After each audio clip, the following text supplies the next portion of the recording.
School districts and county officials across Pennsylvania got a letter from the state this week. It says billions of dollars in state funds will be delayed because the budget is late. Our Kara Jeffers talked to some superintendents to get their thoughts on this. She's joining us live tonight from Harrisburg.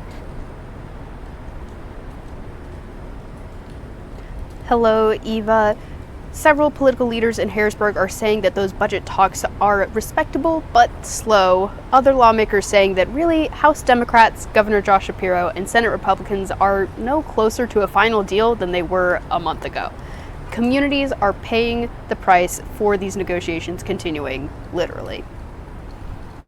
Pennsylvania's Budget Secretary Yuri Monson sent out letters on July 29th to public educators and county commissioners. The letters line out the state budget process, then inform educators that $2 billion in state funds will be delayed over the next 6 weeks. Counties will see $500 million in funding delayed. We're very reliant on what happens at the state level.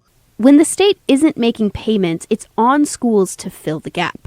Some districts can pull from their savings and reserve funds. We don't have a major concern until we get to about January, February. But others are already strapped for cash and may have to pull out loans to pay teachers and keep the lights on. We're not in that state, but if it goes much longer into September, we're going to be in that situation. A late state budget also complicates local planning. School districts must pass their budgets by June 30th, even if they don't know how much they will get from the state.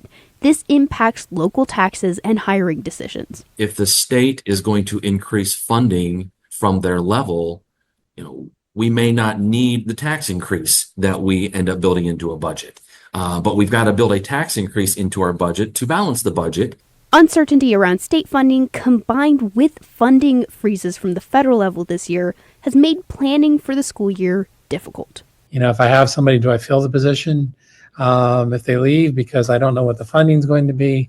But if I don't get somebody hired, I'm not going to have anybody here to meet the needs of our kids. So it's a complex moving problem. Now, organizations that do either take out a loan or use their savings will get reimbursed by the state government, including if they have to pay any extra interest. However, it is also true that they'll have to pay those extra interest collected, and in the end, it again has a really big impact on their planning abilities. In Harrisburg, I'm Kara Jeffers, Erie News Now.